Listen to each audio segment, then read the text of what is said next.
Hello and welcome to the History of Philosophy in India by Janardhan Ganare and Peter Adamson, brought to you with the support of the King's College London Philosophy Department and the LMU in Munich, online at www.historyofphilosophy.net. Today's episode will be an interview about Vedanta with Francis Clooney, who is Parkman Professor of Divinity and Professor of Comparative Theology and Director of the Center for the Study of World Religions at Harvard University. Hi, Professor Clooney. Thanks for coming on the podcast. Thank you. Happy to be with you. We're going to be talking about Vedanta, which is also known as Uttara Mimamsa, to distinguish it from Purva Mimamsa. Uttara means later Mimamsa, Purva means prior Mimamsa. Maybe you can remind the listeners of the basic differences between these two kinds of Mimamsa, or what people sometimes call Mimamsa and Vedanta, how they relate, and to what extent they constitute one united intellectual tradition. I think when one looks at the materials that are involved when we talk about Mimamsa and Vedanta, we realize, first of all, that there are behind the philosophical developments in either school very different kinds of material. On the Mimamsa side, we're talking about the Vedic texts, both texts that are used in the performance of ritual, uttered, and the directives on how to perform ritual. And what Mimamsa tries to do in any of its stages, at any point in its history, is to understand and show the coherence between what is said in the text and the actual performance. So that is a starting point on the Mimamsa side. The Vedanta generally is traced to the Upanishads, the so-called late Vedic texts, which, while often themselves having some of the same ritual materials and certainly the same heritage behind them, are rather more philosophical, in terms we would use, concerned about the nature of reality, the nature of the self, what happens after death, what is it that is true or undeniable in reality. So on one level, one can say Mimamsa and Vedanta are different because they're dealing with very different kinds of material to start with. They're also, however, similar because in both traditions there are the so-called sutra texts, these what are often in English called aphorisms, short aphorisms, which seem aimed at combining, organizing, and clarifying what is at stake in either of these bodies of material. So the very vast body of ritual materials in Mimamsa, the sutra texts, 2,700 sutras of Jaimini, are aimed at organizing, coming up with the difficult problems, and then resolving those problems in some kind of economical fashion. In the Vedanta, the many Upanishads say many different things about the self, Brahman, the world, human destiny, and the sutra text attributed to Badarayana is aimed at clarifying and showing that there is a coherent teaching across the Upanishads and not a multiplicity of meanings.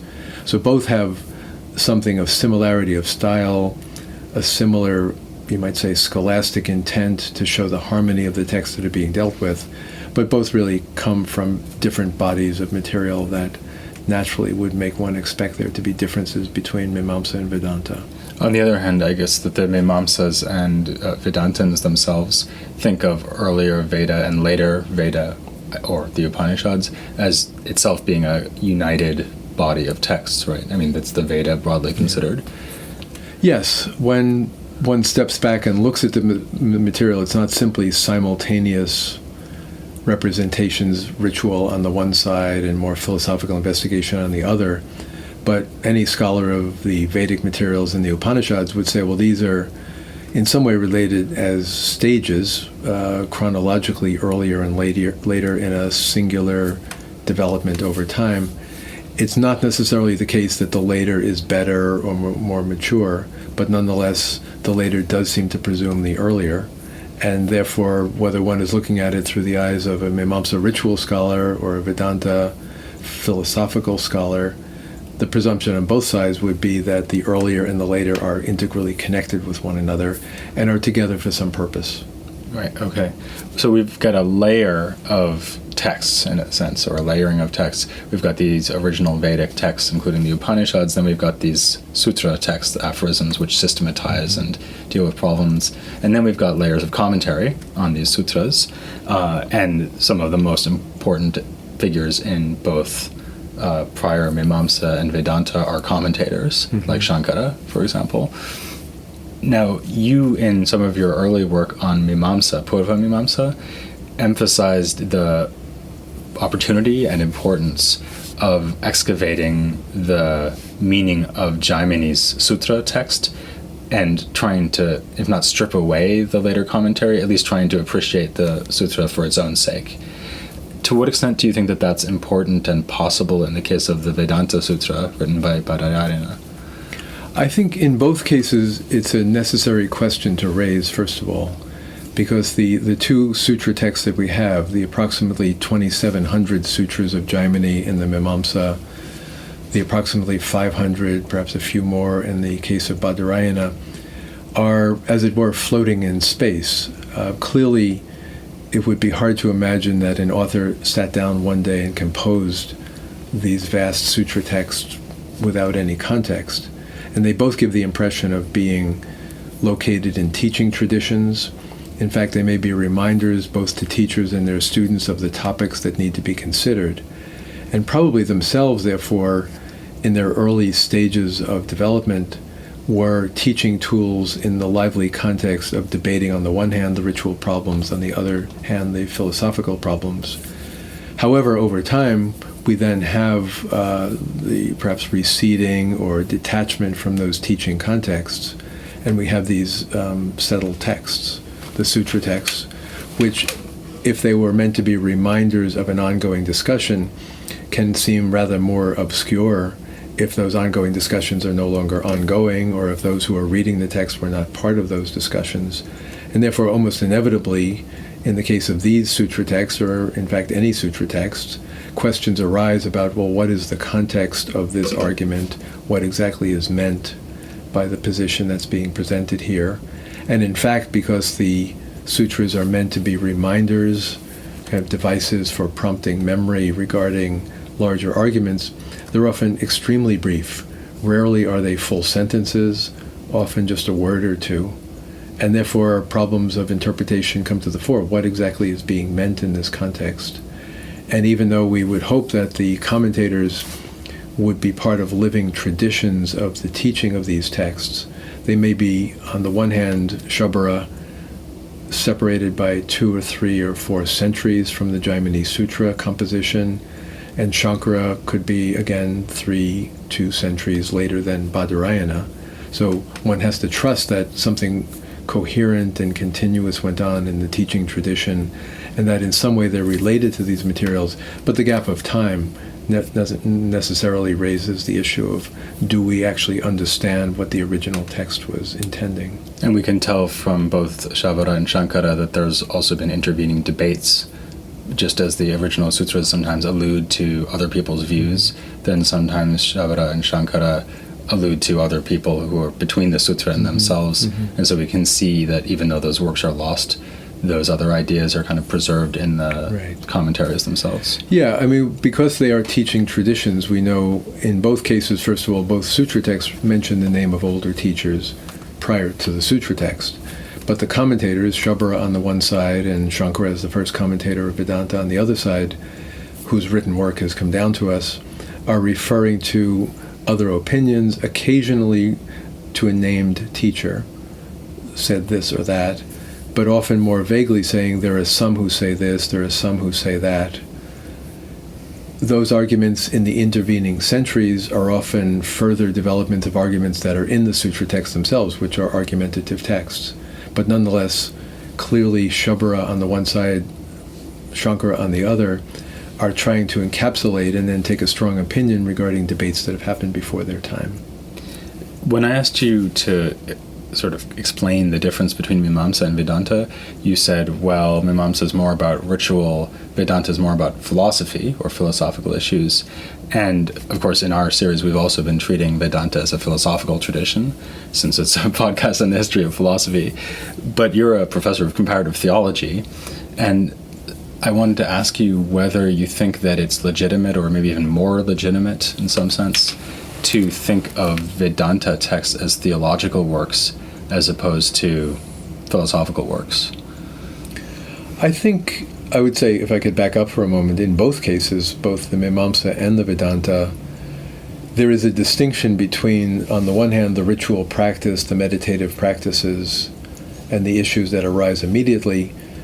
Those are both distinguished from the efforts of the authors of the sutras and then the commentators to understand, to put in context, to read according to tradition, to see claims about the nature of reality in these texts. And they certainly therefore move beyond the immediate practical matters of ritual performance or meditation, and then move into an entire religious context where the intellectual questions, performative questions, ethical questions are all interconnected. I think one could say that in both cases, and then we could focus on the Vedanta, the very idea of having the sutras and then having the commentary is an allegiance to the older texts which are considered to be sacred scripture, as we would put it. Whether they were oral or written originally is a different question. But nonetheless, there is a body of material that's come down to us. We are beholden to it, we submit ourselves to it, and work within its frame, and then think as vigorously and robustly as we can about the issues arising. I think for me, with my understanding of, in the modern West, the difference between philosophy and theology, that while there are certainly strong philosophical elements in both Vedanta and Mimamsa, because there is a certain boundary within which the deliberation takes place, the Mimamsa thinkers, Vedanta thinkers will not question the authority of Scripture, but rather will take in some way that the Scripture is presenting the problems that we inevitably must deal with, that there's a certain deference to Scripture, thinking within the tradition of Scripture, therefore within the tradition of the performance of the mandates of Scripture, the insights that arise from Scripture. And I think, ordinarily speaking, that could easily be called theological thinking, rather than a philosophical thinking where independence of thought or simply the commentary on a prior philosopher would be at issue. Once sacred Scripture and the expectations about religious performance follow, theology seems to be a very good word to use. Actually, in one of the works that I read by you, you mention in a discussion about Vedanta and how its methodology works. This is a direct quote from something you wrote. Vedanta is an exegesis of texts and a philosophy responsive to texts, which goes along with what you just said about it as an exegetical tradition. And for me, that raises the question whether we can think about a procedure of writing exegesis on sacred texts as a way of doing philosophy at all. Because I think a lot of people will think, no, philosophy has to be a kind of disinterested, dispassionate, non-authority-laden search for truth. And it looks like these guys are doing something completely different. They're actually just trying to tell us what a text means. If one takes the example of the Uttara Mimamsa Sutras or Vedanta Sutras themselves, clearly the attributed author, Badarayana, is organizing what are the problems and issues and insights arising in the Upanishads in order to stress the importance of taking it to heart, believing that the scriptures are coherent and do not conflict with one another, that there are no contradictions, that the positions put forward in the scriptures are actually preferable to that of other Hindu schools or ancient intellectual schools in India, including the Jains and the Buddhists and others, and that properly understanding the teachings of the Upanishads regarding self, world, Brahman, then prepare one for the arduous work of meditation. And the meditations can be pursued both regarding the texts, which are coherent, but then also within a certain way of life which is conducive to the texts. And then the last part of the sutras talk about the result, both the immediate result of the transformation of one's life and some kind of an ascent to a higher reality and ultimately to union with Brahman. So in terms of the intensity of the debates that go on, one can take it certainly as philosophical if one has a rich sense of philosophy. Pierre Hadot's work on philosophy as a way of life, philosophy as in many traditions transformative of the person who thinks and works on these questions, not simply a work of history, not simply a work of analysis, but for the sake of following the right ideas through to a coherent conclusion. When it comes to the different Vedanta thinkers, such as Shankara or other famed Vedantins such as Ramanuja or Madhva, they disagree with one another about the nuances of that teaching, and where exactly one goes through this meditative process, what the ultimate reality is like. But they agree with one another that this is a transformative philosophy.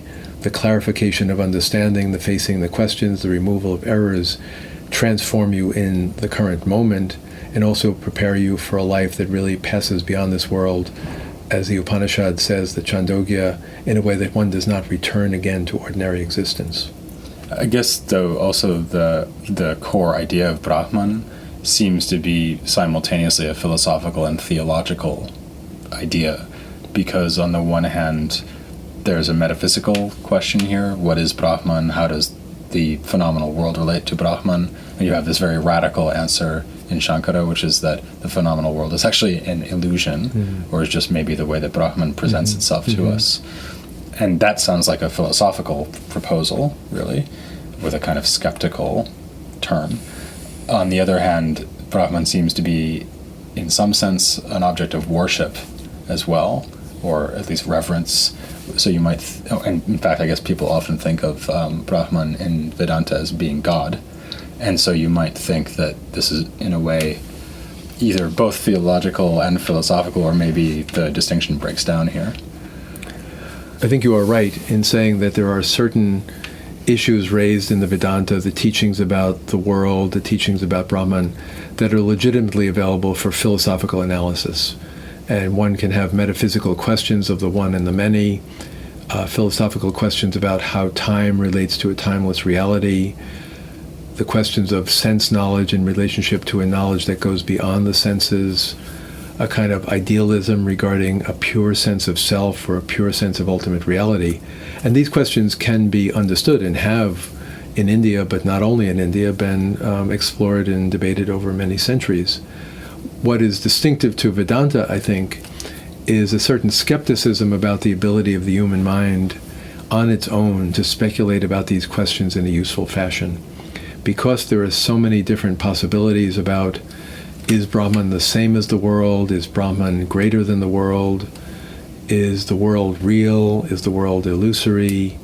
Is our very identity in ordinary life in some way true, or is it simply a falsehood to be put aside? There are as many opinions as there are teachers. The understanding in Vedanta, and this would again cut across Shankara, Ramanuja, and other Vedanta teachers, is that the point of the teachings of the Upanishads, as clarified in the sutras, is to give basically a correct approach to this higher knowledge. And therefore, a certain sense in which human creativity, human thinking, human asking of every question is valuable, but at a certain point, one must submit one's understanding, one's questioning, to the frame of knowledge that is given in the Upanishads as read through the sutras. And therefore, you might say that there's a transition from a independent philosophizing to a philosophizing or theologizing that pays due deference to tradition in all of the Vedanta schools. That strikes me as being right. On the other hand, I think if we focus specifically on the case of Advaita Vedanta, you really could wonder whether this is a case, I mean, in the thought of Shankara, where the philosophical speculation has led him to sacrifice some of what you might have thought was apparently incumbent upon him as a Vedic exegete. And in fact, some of the rival commentators say this, that he's effectively dispensed with ritual, for example, and maybe we don't even have a notion of karma anymore. Maybe there's no coherent way of thinking about dharma anymore, because all of that seems to, in some sense, be part of the phenomenal realm. And if he condemns all of that as illusory, maybe condemns is too strong, but I'll say it anyway, if he condemns all that as illusory, then how can he really make sense of these very fundamental aspects of Vedic tradition? I think when one thinks about, in this case, what Shankara is doing and how Shankara was understood by other competing schools of Vedanta, we can sort it out into several levels in order to get at how innovative he was. On the one level, the rhetoric of other schools of Vedanta, who are usually considered different, non-different, or even in the case of Madhva, kind of dualist school where reality is not the same as the self, they, as many a thinker in many a school, can be quite polemical and quite devastating in their critiques of Shankara as unfaithful to the Vedas, as dismissive of tradition, as tantamount to being a Buddhist, rather than in fact somebody deferential to the tradition. One can understand this kind of polemic as part of the either game or the serious project of arguing about these materials. On a second level, I think when one takes the philosophy and separates it from the exegesis of the texts, and particularly if one reads Shankara in light of later Vedanta teachers and in some cases modern textbooks about Vedanta, it can seem that he's developed a philosophical system that is in fact not really deferential to the Upanishads. However, if one actually reads his work, either in the Brahma Sutra context, where he seems arduously to be struggling to make sense of his main ideas about the non-dualism of Brahman and self, but also to still find a place for ritual performance, to still find a place for the teacher, the scripture, even in a certain way a sense of karma, there's clearly the struggle of an intellectual here who's chosen not to leave the Vedic tradition behind, not to go beyond the Upanishads, and not to be simply an independent thinker. The final thing I would say on that is I think while one naturally goes to the Brahma Sutras, the Uttara Mimamsa Sutras, in order to understand kind of the classic statement of the cases of Shankara's thinking, it's also necessary to pay attention to the other works that he wrote, most notably his commentary on the individual Upanishads. And I think it most clear in his brilliant and greatest commentary on the Brihadaranyaka Upanishad that he has worked out a theory of the ultimate reality, the ultimate teaching on Brahman as self, with very careful gradations of how that knowledge and that higher consciousness is accessible to people who begin as committed ritualists, committed performers of the ritual. How can those people be intellectually persuaded and enabled by their very dharmic practice to move beyond dharma to a higher kind of knowledge? And when it sees him in this larger context of a commentator who's meticulously commenting on every word of the Upanishads he picks up, we realize that he's not simply offering an alternative philosophy on the one side, divorced from the Upanishads, but is seriously trying to show how this philosophy and liberative theory grows out of the text that he's commenting on. And could he even talk about dharmic practice, ritual, and so on as a kind of initial stage or preparatory stage which you transcend when you achieve the result of identifying your consciousness with that of Brahman? Even in the Brahma Sutras themselves, in the third book, there's a discussion of whether action, ritual action, is necessary for knowledge. And even there, Badarayana's sutras talk about there can be no guarantee that ritual action causes knowledge, because one can have many insights in life and know about many ritualists who seem not to go from the cause, the ritual practice, to the effect, the higher knowledge, and therefore no guarantee that this qualitative, entirely different higher knowledge is somehow the product of ritual performance. But in the Brahma Sutras themselves, but also in Shankara's explication in that context and in other places, is that the ritual performance is necessary to prepare the person to be disposed to this higher knowledge. So as he puts it in the Brahma Sutra commentary, action, dharmic action, does not cause knowledge, but it prepares the way for the arising of knowledge. That by the rooting out both of bad ideas, but also of ego, of stray desires, of worldly influences and interests, the discipline of ritual performance, which is very difficult, makes one the kind of person who both is disciplined and attentive, and also, because it is so difficult, wants something more, and then is ready to read the Upanishads and rise to the higher knowledge. I think Shankara, like most of the Vedanta teachers, would be skeptical if somebody came along and simply said, with no ritual background, with no discipline, I will read the Upanishads and expect something to happen. I think they would say, no, that background is there. It's only background, but it's the background one needs for the higher knowledge. And presumably that's also would be a critique that they could make of the Buddhists, despite the fact that the end result sounds so Buddhist. Right, and it may be quite unfair in terms of how one thinks about the Buddhist positions seen by Buddhists, but I think the teachings of someone like Shankara is that the wrong ideas and the wrong practices that one sees among the Buddhists, as he's charging, would in fact not prepare one for this higher knowledge, but would distract one, either by simply practices that lead in the wrong direction, or more deeply, I think, ideas and actions that are rooted in the ego of the individual. And the point of the ritual practice is to purify that ego and detach one's higher knowledge from the ego. And quite unjustly, one might think from a Buddhist perspective, charging that the Buddhists lack the discipline to break away from a phenomenal understanding of the world. It seems like a very ironic accusation to level at the Buddhists of all people, but you can see why he would do it, because without the kind of subordination of your own self to a ritual, he might not see any way of eliminating that kind of ego-based desire. So it's a very basic point, because at one level, and justly, and I think it's not a problem for us today, to see so many elements of common ground between Shankara and the Buddhists in terms of moving away from ritual performance, the cultivation of a better self, the realization of a higher reality that is transformative. All of this can be agreed on, but I think what is determinative of Shankara, who remains within the Brahminical and Vedanta fold, is that the background, which one is to leave behind, has to be gone through first. Only the rare individual, perhaps, as he says, from karmic residues from a previous life, may enter this life ready for a higher knowledge, but that the idea that one can say the Veda is not necessary, the ritual is not necessary, I will move beyond it, could be simply the ego of the person putting aside the difficult necessary work, and that for Shankara, unlike the Buddhists, the narrow path that one has to travel is through Vedic performance in order to be the kind of person who can have the higher knowledge. One thing I was wondering while we've been covering Vedanta is whether we've given a misleading impression, actually, by concentrating on Shankara. Of course, he's very famous, and Advaita is very famous. So we looked at the original sutra, we looked at Shankara, we also looked at grammar and the relationship between grammar and Vedanta in Bhartrihari.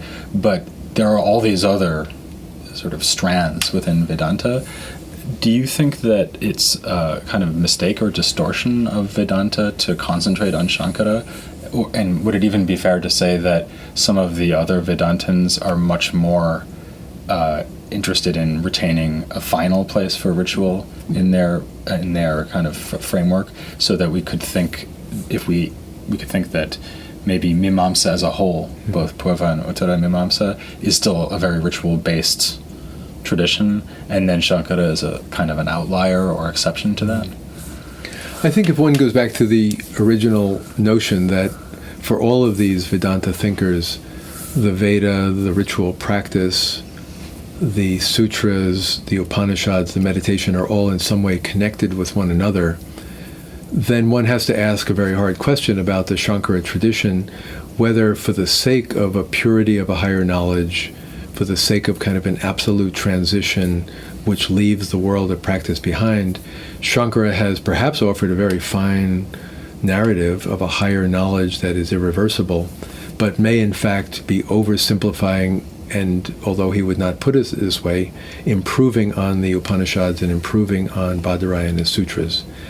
Certainly if one goes back and looks at any of the great Upanishads, one sees there's quite a diversity of claims about the world, claims about human experience, references central or stray to the performance of rituals. Deities appear. Deities are sometimes very central. And the Upanishads seem quite comfortable with the diversity of narratives about what the world is really like. Most scholars who look at the sutras of Badarayana and try to attempt to understand what they're about in themselves say that he has a kind of compromised position, that not so much ultimate non-duality, but a kind of duality, non-duality in conjunction. That in certain ways there is a higher knowledge, but it does not entirely obliterate a world of difference, therefore a world in which ritual practice is required, and that the higher knowledge does not preclude, even after the higher knowledge has been gained, some sense of distinction between self and Brahman.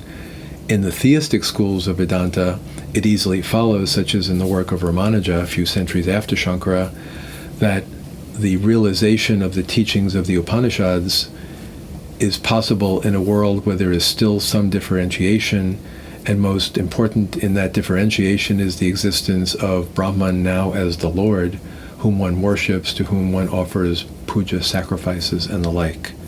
So I think it certainly is true that the great interest that Western scholars have had in Shankara in the last 2 centuries may in part have to do with the brilliance of his thinking, but may also in part have to do with what Western scholars trained in traditions of idealism thought was the highest form of Indian thought.